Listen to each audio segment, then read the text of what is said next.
이 60이야? 그럼 딱 수열을 관찰해. 등차 수열이래. 등차 수열. 알았어.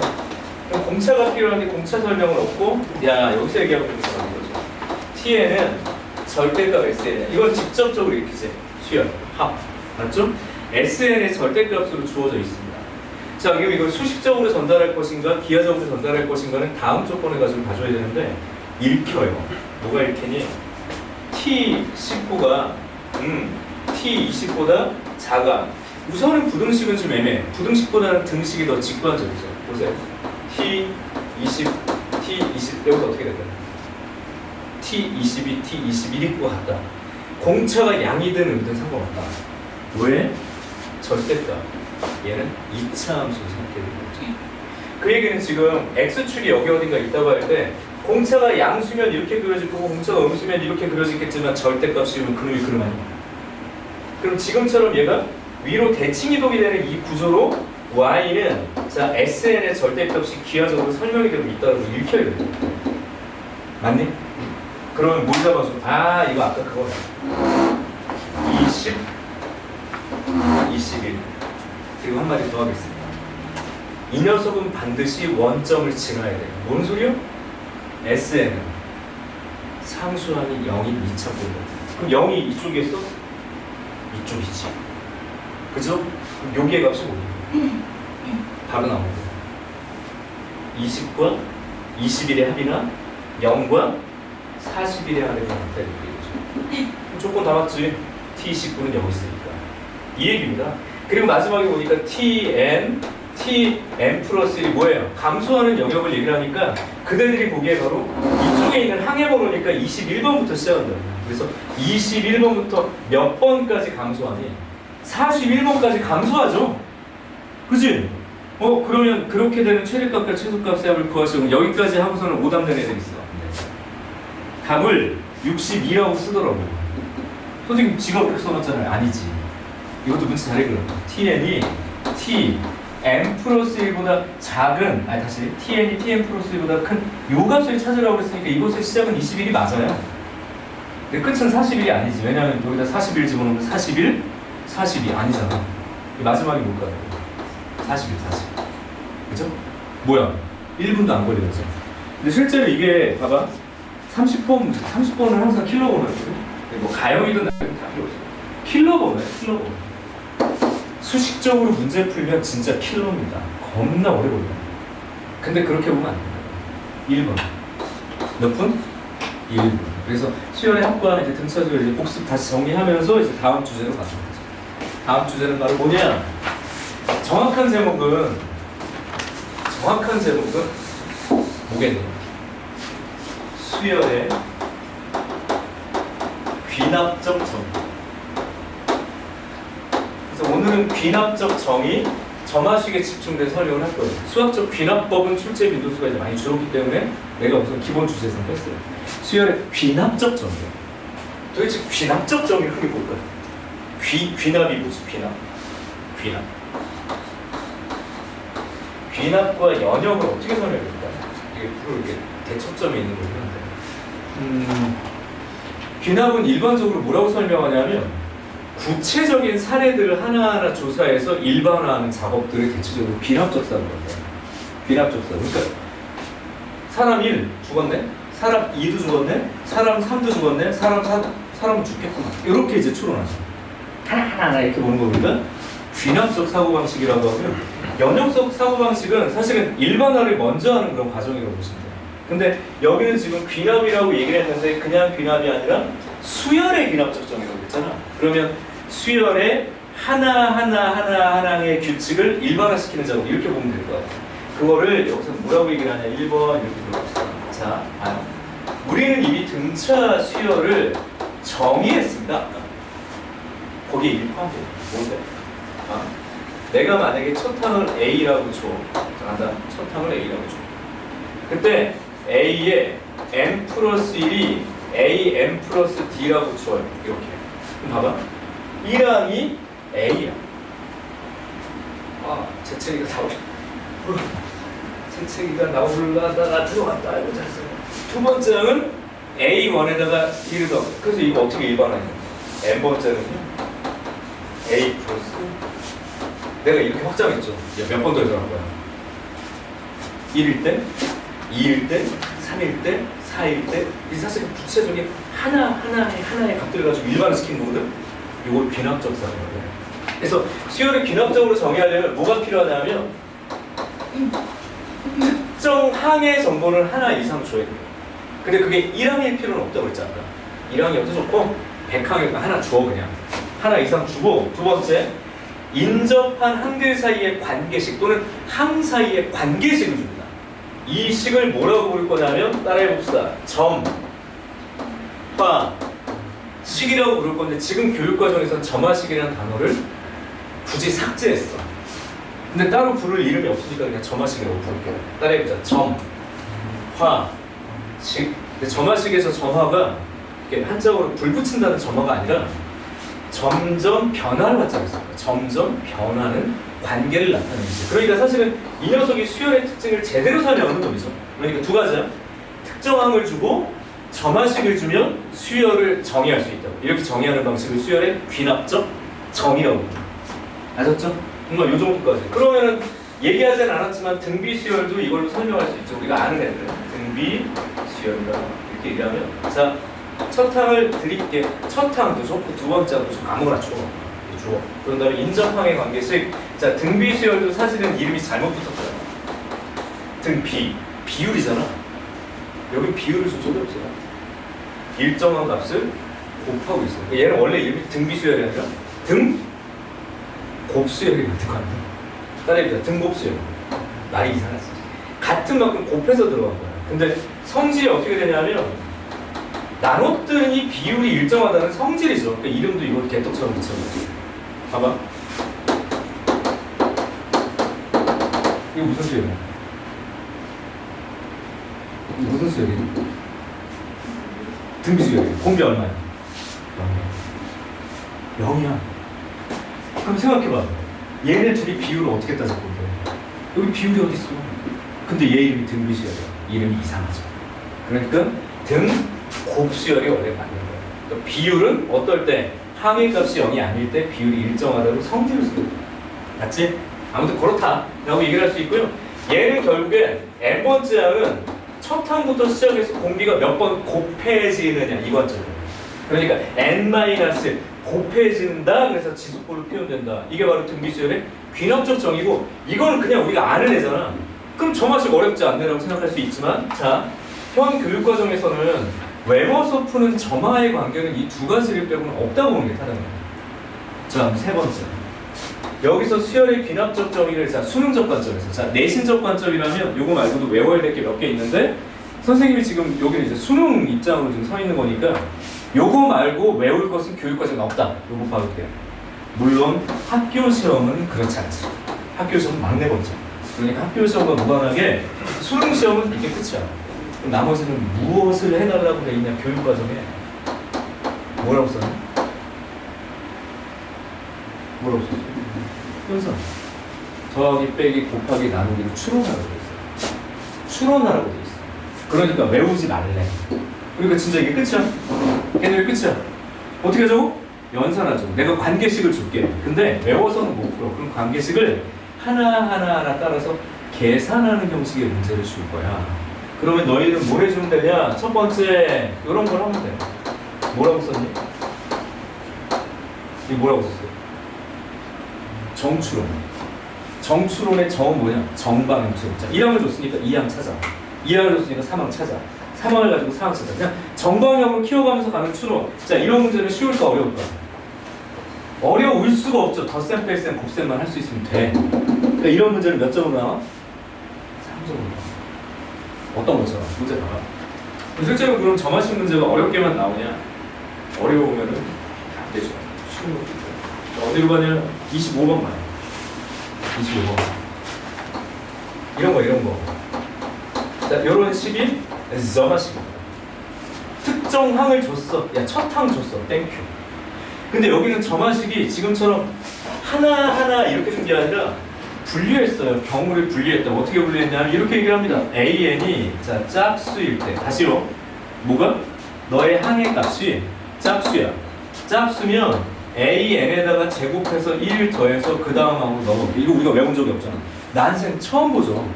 대부분의 점화식은 난생 처음 보는 점화식이야. 알았어? 난생 처음 보는 점화식. 자, AN이 짝수 아니면 무슨 수겠어? 홀수겠지. 홀수? 그랬을 때 얘가 3, AN 이렇게 가겠대. 이건 누가 외우고 있냐? 이거 가지고 뭘 찾으래? A4 찾으래. 이게 문제야? 이게 문제야. A 두 번째는 어떻게 돼? 이용합시다. 나는 짝수야, 홀수야? 홀수면 너한테 3배에서 1을 빼겠다 2야. 그럼 나는 짝수야, 홀수야? 어렵나? 짝수야, 홀수야? 짝수야. 그럼 세 번째는 어떻게 돼? 짝수니까 이거 제곱해가지고 이거 뭐야? 그럼 짝수야, 홀수야? 홀수야. 그럼 네 번째는 어떻게 돼? 홀수니까 이게 14 이렇게. 이게 뭐야 이거? 이 뭐하라고 그랬니 얘들한테? 야, 더할 수 있어? 곱할 수 있어? 나눌 수 있어? 야, 덧셈, 뺄셈, 곱셈 이렇게 나온다고. 이건 그럼 교육과정으로 되게 정상적인 표현입니다. 근데 쉬워, 어려워? 쉽죠? 근데 정답률이 100%가 아니라는 게 충격적이지 않나? 이게 정답률이 80%예요. 그 얘기는 자, 다시 한번 얘기해요. 20%는 수포자라고 부를 수 없어요. 컴포저. 뭐라고? 컴포저라고 그래요. 컴퓨터용 수동 사인펜을 쓰기를 포기한 사람이 있지. 아예 쓰지를 않은 거지 이거는. 그냥 덧셈 뺄셈만 할 수 있으면 되는데 이런 문제들이 그럼 전체 몇 퍼센트야? 한 25%는 사실은 단순 연산들이에요. 그러니까 25점은 거저 준 거야. 엄밀하게 얘기를 하면 내가 그냥 교육과정을 그냥 적당히만 봤어. 너 그냥 배운 것 같아. 25점 나와야 돼. 그리고 알아. 객관식 문제는 오지선다잖아. 20%. 그럼 74점에 20%니까 약 15점 정도는 그냥 준 거죠. 원점수 40점은 그냥 받아야 돼. 근데 지난 6형의 5컷이 5등급 컷이 몇 점이었니? 30점 됐어. 내가 그래서 공부하면 된다라고 얘기해. 왜? 절반 이상이 기본 점수를 못 받고 있는 거잖아요. 기본 점수를 못 받았다는 얘기는 그냥 기본 내용들을 전혀 모르는 상태로 시험 보고 있다고 지금. 그럼 뭐 해야 돼? 땡큐지. 어차피 걔들은 안 할 거야. 그리고 다수의 학생들은 안 하게 돼. 봐봐, 이걸 왜 계산 안 하는 거지? 이렇게 하면 출제가 된다고요. 근데 이렇게 나오는 문제가 틀릴 거는 아니니까 내가 더 설명할 필요 없겠지. 맞죠? 자, 그럼 봐라. 정방향 추론을 할 수 없을 경우가 있겠죠. 자, 봐봐. 경우를 나눴는데 이거는 그냥 하나하나 발반하면 되니까 내가 케이스를 따라만 가면 되잖아요. 근데 만약에 내가 이 문제를 살짝 10항을 줄 테니까 4항을 찾아. 이거는 이제 겁나 어렵지. 왜 그럴까요? 10항을 알고 있으면 그 전항이 짝수에 올수요. 케이스 계속 나눠서 가야 될 거 아니야. 이런 걸 보고 뭐라 그럴까요? 역추론이라고. 뭐라고? 그럼 난이도가 갑자기 뻥 떠. 같은 점화식인데. 그러니까 점화식 자체는 항상 쉽게 나와. 이해하기 어렵잖아. 근데 이렇게 갈 거냐? 이렇게 갈 거냐? 너희들 함수 얘기할 때도 이거 나오면 어렵잖아. 무슨 함수? 역함수. 거꾸로 생각하는 게 쉽지 않다는 얘기야. 자, 우리 니네 사람. 자, 또 바캉스 시즌 아니야? 이번에 여름에 어디 가니? 안 가니? 그렇지, 공부해야지. 여름에 어디 가니? 안 가니? 가도 되는데 공부해야지. 어디 가니? 안 갈 거야? 공부하는 거구나. 축하드립니다. 아무튼 사람이 있고요. 바캉스를 딱 갔더니 뭐야, 상어가 되거든. 야, 그럼 수영하고 싶어, 안 하고 싶어? 안 하고 싶지. 왜? 상어 먹이가 될 수는 없잖아요. 근데 이 사람이, 그러니까 상어가 사람을 공격해가지고 1년에 사람이 상해, 그러니까 죽는 거 포함해가지고 뭐 다리가 뜯겨나거나 긁혔거나 이런 게 몇 명이 될까? 1년에 평균적으로 몇 명 정도 될까? 1년에 평균적으로 전 세계 1000건이 되질 않는데요. 전 세계에서. 왜? 상어가 나타나면 피하거든. 저쪽에 상어가 있어. 그럼 거기서 누가 수영하겠냐고. 다칠 이유가 없어. 근데 거꾸로 어떻게? 사람이 상어를 상하게 하는 경우는 몇 번이 될까? 야, 이것에 10만 배가 됩니다. 몇 배? 10만 배면 상어. 왜 근데 이게 많을까요? 근데 이거 알아? 샥스피어. 중국집에 샥스피어 나 중국말인 줄 알았더니 영어더라고요. 뭐예요? 상어 지느러미 요리. 그러니까 상어를 잡아가지고요 고개를 다 때리는 게 아니라 지느러미를 쑥 자르고 얘 상어를 그냥 내보내. 상어 어떻게 돼? 빙글빙글 돌다가 죽어. 평형 감각이 없으니까 얘가 그냥 죽는 거야. 잔인해. 그게 몇만 배? 10만 배. 야 그럼 생각해봐. 사람에게 상어가 위험한 거야? 상어에게 사람이 위험한 거야. 이게 맞는 거지. 이게 맞는 거고 이게 잘못된 거 아니야. 근데 우리 입장에서는 내가 상어는 위험해. 상어는 안 위험해. 누가 위험해? 사람이 위험한 거지. 이게 명제적 사고방식이 아니야. 얘들아, 언제나 한쪽 방향으로만 보니까 문제가 돼. 거꾸로 보는 게 그래서 힘들어. 그래서 명제를 왜 배우고 있어? P이면 Q이다가 참이면 Q이면 P이다가 참인지 봐야 돼. 그래서 언제나 거꾸로 생각하는 게 필요해. 상어를 뭐 합시다. 자, 이쪽으로 할게. 거꾸로 가면 힘든 거야. 거꾸로 보는 게 쉽지 않아. 우리가 상어 입장이 되는 게 힘든 거지. 그럼 역추론은 언제나 어렵다고. 자, 역추론은 그럼 결국엔 우리가 해줄 수 있는 게 있어요. 지금처럼 경우가 분리가 대부분 되거든. 그러니까 어쩔 수 없이 수영도를 그려야 되는 수가 생겼어. 계속 가지치. 어째 쉽지 않죠. 아니면 표를 그리거나. 근데 이제 표를 그리는 거 복잡하니까 대체적으로 수영도로 쪼개서 가져야 돼. 근데 그럼에도 불구하고 얘를 놓치면 안 돼요. 뭐라고 썼니? 연산 문제야. 그래서 결국엔 특정 항을 타겟으로 정해서 대체적으로 방정식처럼 문제가 돼요. 어쨌든 무슨 항을 찾아야 되잖아. 그 녀석을 미정상수로 놓고 계속 왔다 갔다 연산하고 그 연산의 결과물은 대부분 방정식처럼 문제가 풀리게 되어 있어요. 그러니까 그냥 계산형 문제에는 틀림이 없지만 케이스가 계속 분리되니까 이렇게 되면 난이도가 어떻게 돼요? 어려워지고 요즘 킬러의 특징들은 그것도 이렇게 느끼고 있죠. 그리고 세 번째 갑시다. 역추론이 됐던 정추론이 됐던 보통은 정추론이 아니라 역추론이거나 아니면 역추론과 정추론이 섞여 있을 거예요. 어쨌든 어려워진 상태야. 그럼에도 불구하고 자 규칙이 있는지 없는지 판단하셔야 돼요. 그래도 그 안에 규칙이 있는 경우가 아예 규칙이 없어. 그럼 아예 규칙이 없으면 어떻게 돼요? 그냥 무지성 계산해야지.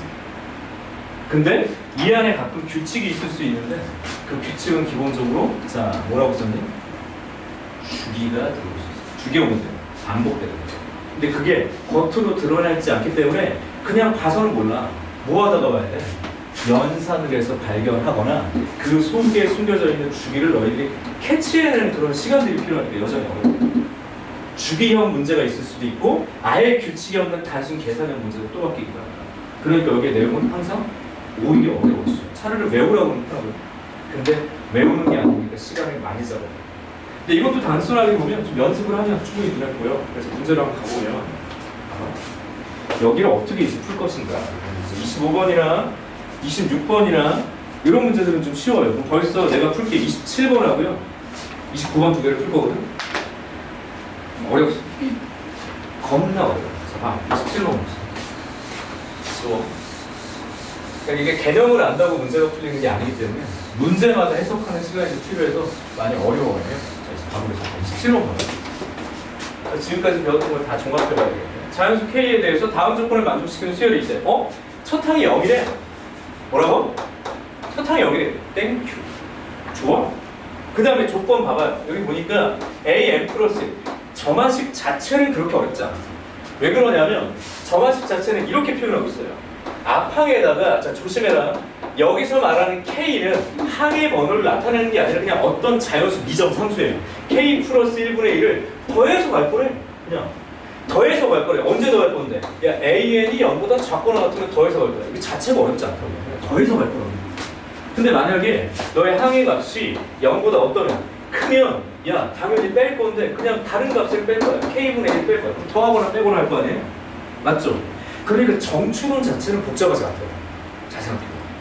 근데 문제는 얘가 뭐라고 얘기를 했냐면 어머나 A의 20 뭐야 갑자기 말이 싹 바뀌었어. 22항이 0이 되도록 하는 모든 K를 찾으래요. 이 한 줄 때문에 문제가 갑자기 확 안개 속으로 쑥 들어가죠. 뭐야? 이거 어떡하는 거야? 아? 첫 항이 0이니까 첫 항이 0이니까 이리로 붙겠죠. 맞지? 그럼 두 번째 항을 K 플러스 1이라고 쓰겠죠. 0보다 크겠지. 맞죠? 0보다 크니까 얘를 빼겠지. 그럼 0보다 작겠지. 그럼 또 더하겠죠. 더했다가 야 어떻게 해야 돼 이거? 계속 K 더했다 뺐다 이렇게 갈 거 아니에요? 그럼 22번째 항이 0이 되도록 하는 그런 K를 일일이 찾는 이게 쉽지가 않죠. 만만치 않지. 여자분들이 되게 정추론을 해야 될 것 같아. 상황상. 왜냐하면 내가 첫탕을 줬잖아. 여기까지 가라고 정추론을 해. 근데 아까 얘기한 것처럼 봐봐. 내가 A의 첫탕이 뭐라고 얘기를 했냐면 0이래. 0이니까 얘거야 얘거. 그러니까 두 번째 항은 그냥 알겠어. 뭔데요? K 플러스 1이라고 써. 이거 그렇게 어려워 보이진 않아. 그죠? 근데 K 플러스 1은 누가 봐도 0보다 크니까 아무튼 세 번째로 갈 때는 뺄 거야. 알았어. K 플러스 1. 야, 규칙은 있다. 더하고 빼고. 이제 왜냐하면 봐봐. 이거 양수도 있어. 아, 어렵나?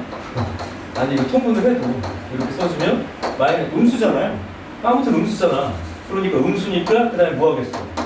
얘를 한번 더 하겠죠. 야, 느낌이 어때? 한 번씩 더하고 빼고가 반복되니까 어렵지는 않은 거죠. 그래서 가볼게요. K 플러스 1분의 2 마이너스 1. 그럼 하염없이 22항까지 가겠죠. 자, 아무 생각 없이 가겠죠. 틀린 거예요. 본질을 파악할 거예요. 관찰해야 될 건 뭐냐면 내가 얘기했어. 저만식은 쉬워. 더했다 뺐다 것 같아. 내가 딱 봐도. 그쵸? 더했다 뺐다. 왜? 양 그럼 계속 교재에 나올 것 같아 느낌이. 근데 문제는 여기야. 다시 나에게로 돌아온다. 내가 아까 던진 것 중에 주제가 있네. 내가 아까 던졌죠. 정혁영이 뭘 던졌냐? 규칙. 다시 나에게로 돌아와. 얘는 뭘 가지고 있지? 주기. 질문 들어봐. A에 M 플러스 P가 다시 나에게로 돌아오는 이런 수열을 무슨 수열이라고 본다고? 이게 무슨 수열? 주기 수열이에요. 자, 얘를 부르는 이름을 볼게요. 주기 수열. 맞지? 자, 따라해보자. 주기 수열. 자, 이름이 뭐였더라? 거디. 부자 이름이야. 거디. 얘 주기가 뭐니? 안 들려. 뭐라고? 땡! 뭐? 자, 봐. 너희들 주기를 대표적으로 보는 게 뭐냐면, 잠깐 함수에서도 주기가 있잖아. 뭐 같은 내용이에요. 사인이라는 함수가 있고 내가 여기다 x라고 주고 내가 너한테 2파이라고 주고 이거 얘 뭐예요? 이거 x 아니야? 왜 2파이가 뭐니까? 주기니까.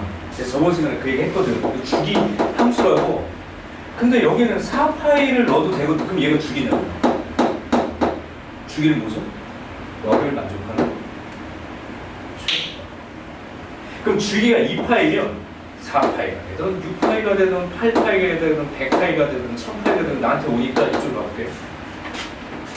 얘는 주기가 21일 수 있지.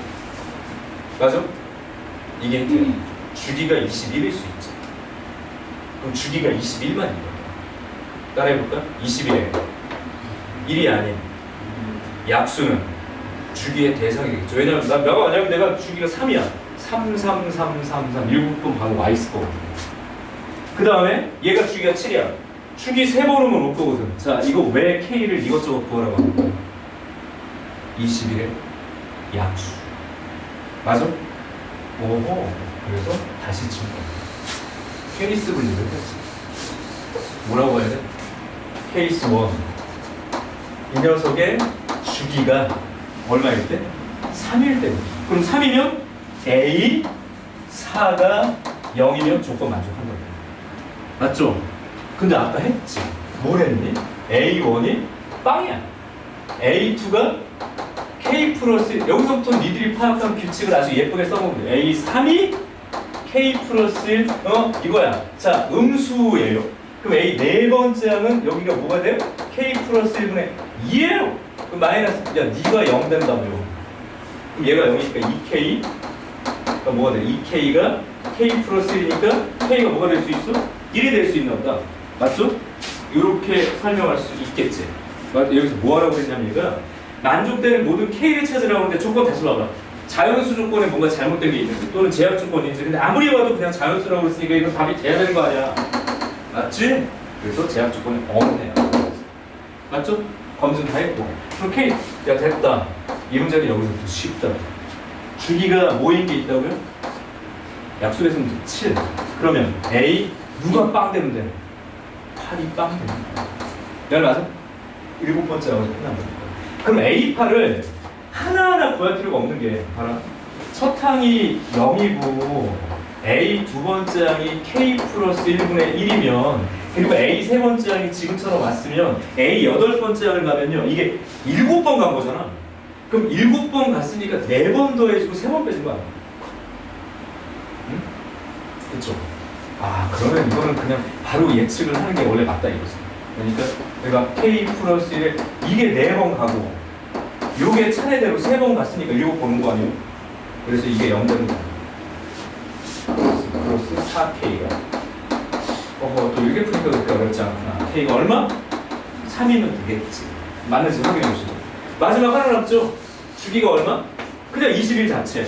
그러니까 세 번째는 뭘 나타내냐면 A22에서 처음으로 0이 되는 거지. 그럼 이게 지금 21번 왔잖아. 얘들아 21번 왔으니까 아무래도 나는 10번 오지 않았겠어? 아 잠깐만 11번 오지 않았겠어? 맞잖아요. 11번, 10번 이렇게 왔을 거 아니야. 내 말이 맞아. 이게 0. 그러니까 11K가 10K 플러스 12겠죠. K가 얼마? 10이겠죠. 맞는 소리. 13. 이게 답은 13인가? 답은 좀 확인해 주십시오. 답은 모르겠다. 아무튼 플러스. 이렇게 있어. 또 이렇게 풀리면 어때? 이게 과연 어렵냐? 자, 더 넣어볼게요. 이게 6월이 언제니? 수능, 평가원의 첫 시험 15번 아무튼 객관식에서 제일 어려워야 하는 건 어때?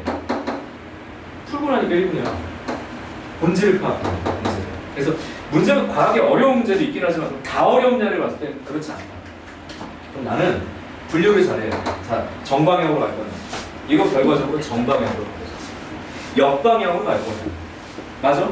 정방향으로 가더라도 얘가 제시하는 기본 규칙이 있느냐. 근데 묘하게 규칙에서는 가장 중요한 건 사실 주기라고 보는 게 좋다는 거예요. 그래서 기본적으로 주기가 있는가 없는가 정도의 판단도 되게 유익할 거야. 그리고 주기. 그리고 사실은 주기에 제대로 된 이해가 필요하죠. 주기는 어느 특정 값의 최소값을 나타낸다. 그러니까 이게 주기가 21이야가 아니라 21에서 얘가 0이 되게 하는 주기는 다양하게 나올 것이다. 뭐 21의 약수 그렇게 얘기해요. 됐지? 여기까지 설명할 수 있고요. 넘어가시고 29번 봐봐요. 29번은 조금 더 어려워요. 사실 29번은 처음 볼 때 다소 충격적이었어요. 아, 좀 어렵다. 그래서 이것저것 시도를 해봐야 됐던 문제였어요. 선생님도. 그러니까 쉽지 않습니다.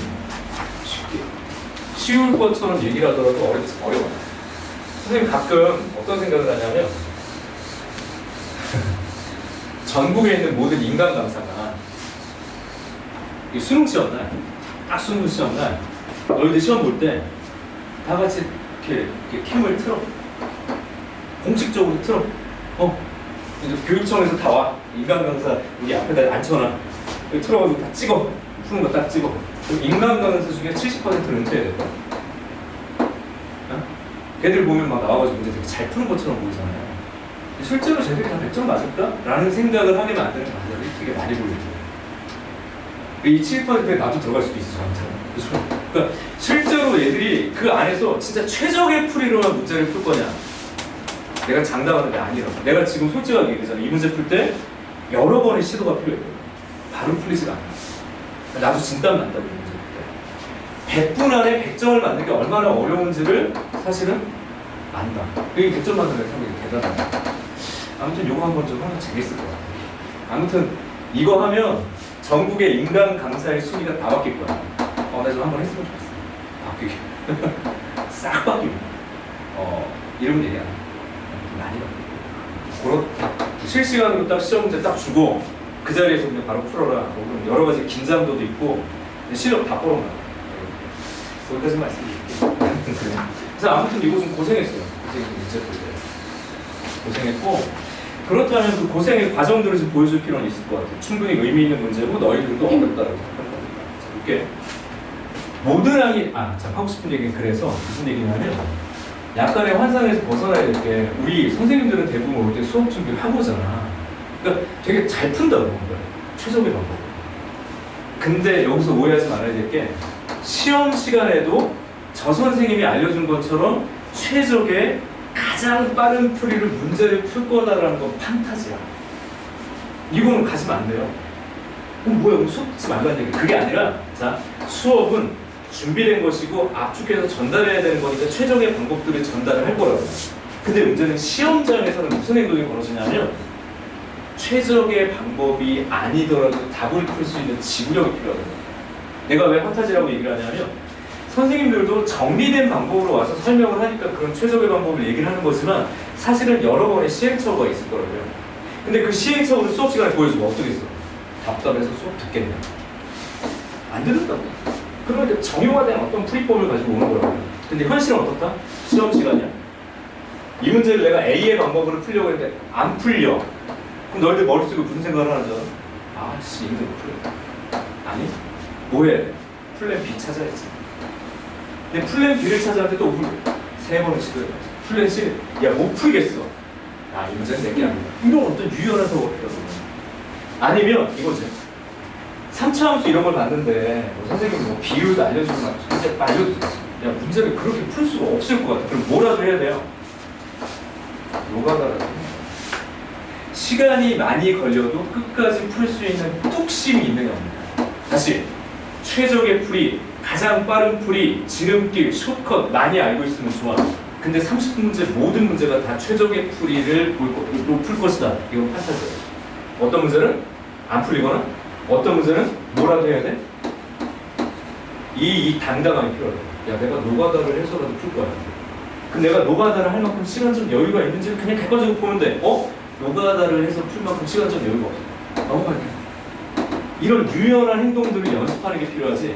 빠른 풀. 이것만 생각하면서 너희는 시험 시간에 다 막지. 그래서 우리 지금 앞에서 뭐 17개짜리 문제를 지금은 풀고 있는데 앞으로도 내가 실전을 보겠다고 했던 얘기가 뭐냐면 최적의 풀이가 아닐지라도 답에 근접할 수 있는 적응력을 키우느냐 못 키우느냐 마지막 남은 시간 계속 그거 연습하면 달라져. 알았죠? 그리고 오답 정리할 때는 이거보다 빠른 풀이가 찾는 게 낫지. 그래서 그리고 다음에는 그 풀이를 풀어보려고 노력을 하되 그게 아니어도 노가다로라도 풀 거야. 이게 당당한 수있어 라고 말씀을 드릴게요. 아무튼 이 문제 보자. 빠른 풀이가 있겠지. 좀 차분히 풀어볼게요. 자, 모든 항이 자연수예요. 그러니까 모든 값이 다 자연수라는 거예요. 다음 조건을 만족시키는 모든 수열 AN에 대해서 A 구해. 아, 어렵다. A 구항의 최대값과 최소값을 찾으래. 이런 어렵죠.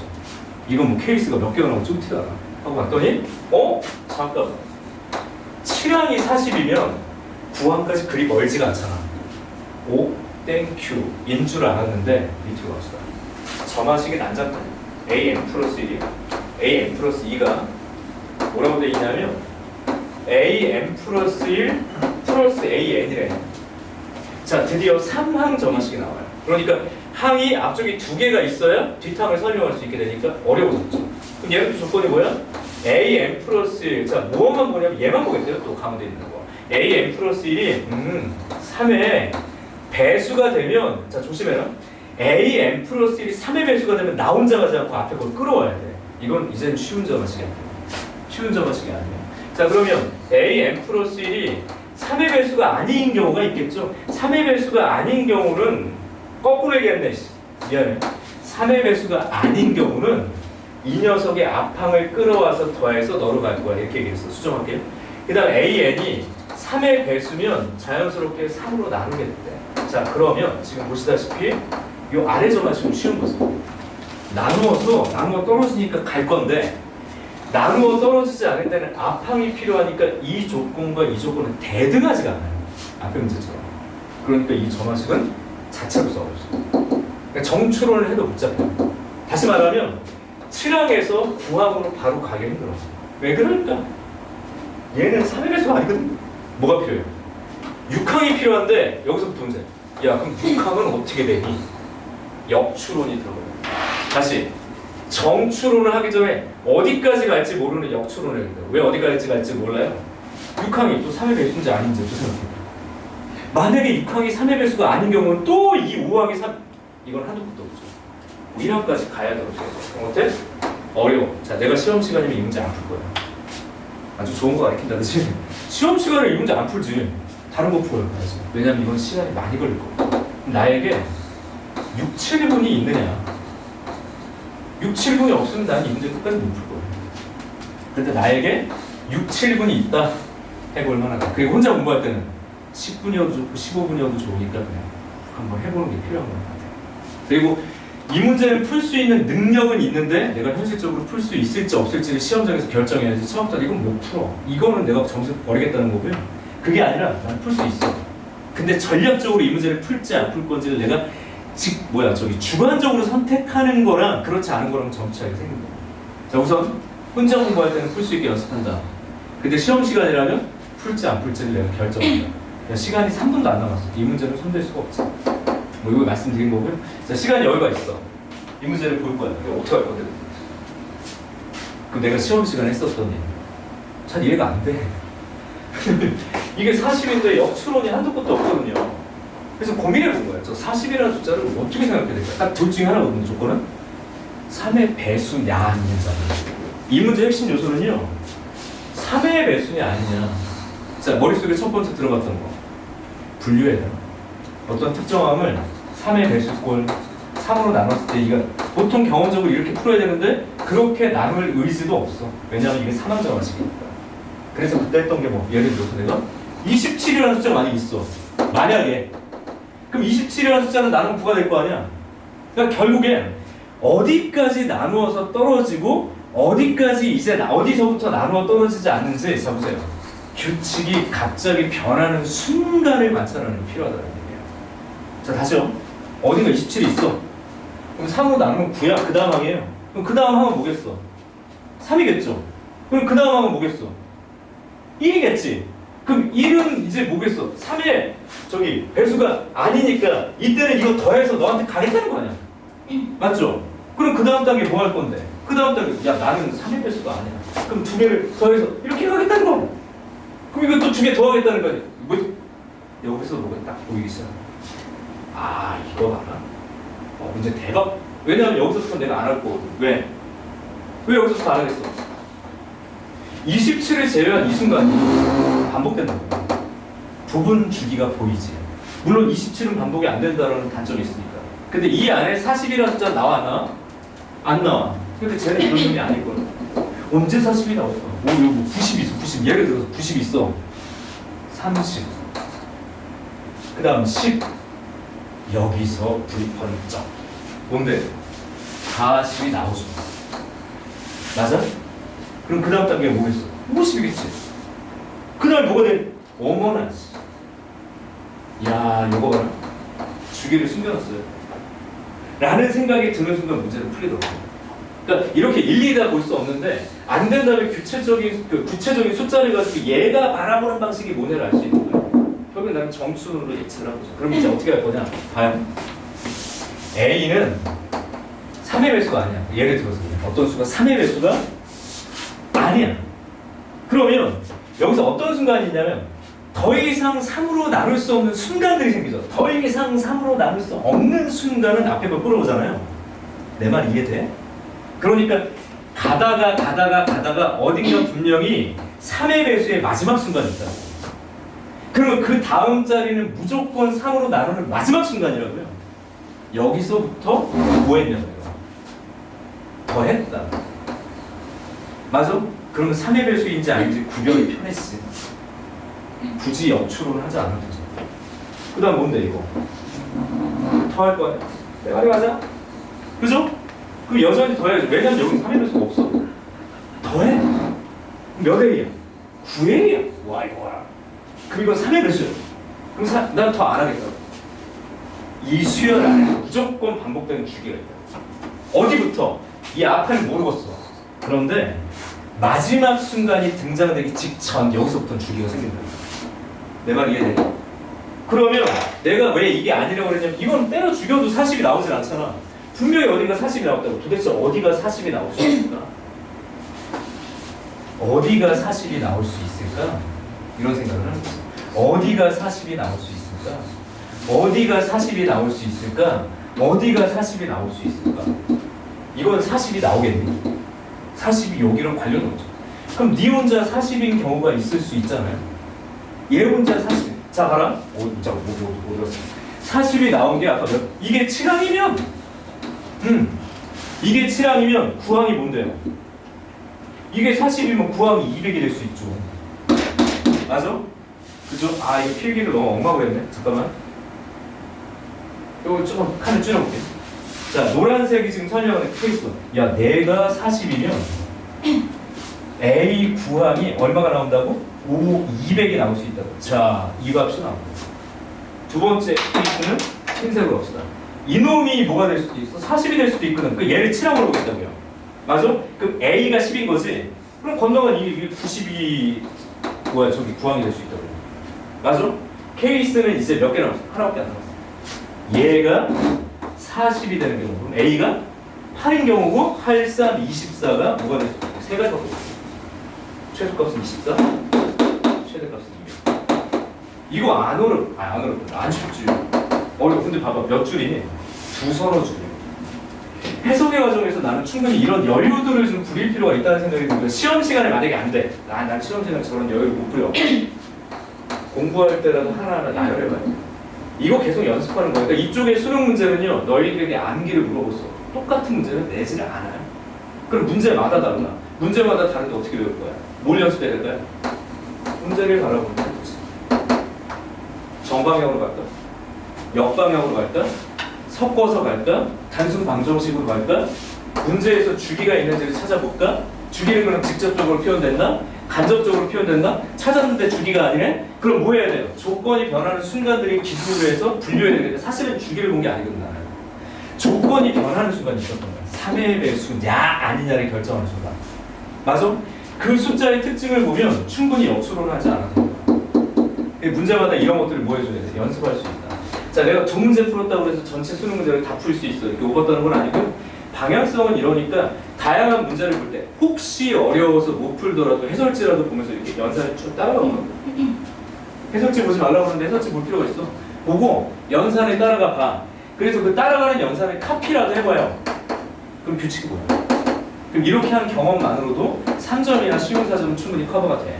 그러니까 그런 것들 연습을 하기 위해서 오늘 과제도 그렇게 드렸으니까 그거 좀 잘 관찰하시고 정하신 얘기는 이 정도로 얘기를 합시다. 자, 올 커버가 아니라 최근에 나왔던 특이한 문제들을 좀 설명을 해봤다. 이제 태도 설명을 한 거예요. 그 정도까지. 이후에 우리가 이제 파이널 얘기를 하게 되면 무조건 정하시기 하나씩 들어가거든.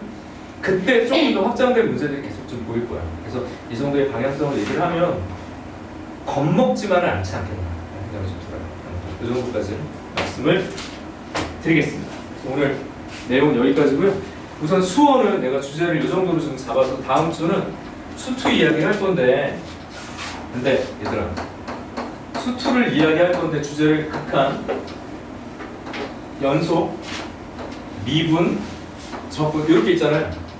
아무리 봐도 내가 두 줄 해야 되니까 극한, 연속 한 주, 미분, 적분 한 주 이렇게는 안 되겠지. 왜 그럴까요? 미분, 적분이 분량이 너무 많아요. 그래서 다음 주에는 극한, 연속, 그리고 미분에서 간단하게 함수 해석하는 방식 정도까지 끊고 그 다음 주에 미분하고 적분을 연계해서 이렇게 두 주 끊어가고요. 딱 나올 것만 기준으로 할 거라서 내용은 수원보다도 조금 더 압축. 왜냐면 수투가 분량이 좀 많은 편인데 내가 두 번으로 끊어갈 거니까 중요 주제만 좀 잡고 갈게요. 그래서 기본 개념은 내가 오늘 한 것처럼 QR로 넣을 거니까 이 형광만 있는 게 아니라 인감도 붙어 있구나라고 생각하셔서 저거 뭐야 저기 QR 강의도 같이 좀 보셔야 돼요. 그래서 좀 당부드리고 다음 주에는 극한, 연속, 미분의 기본 주제 이렇게 잡고 시작을.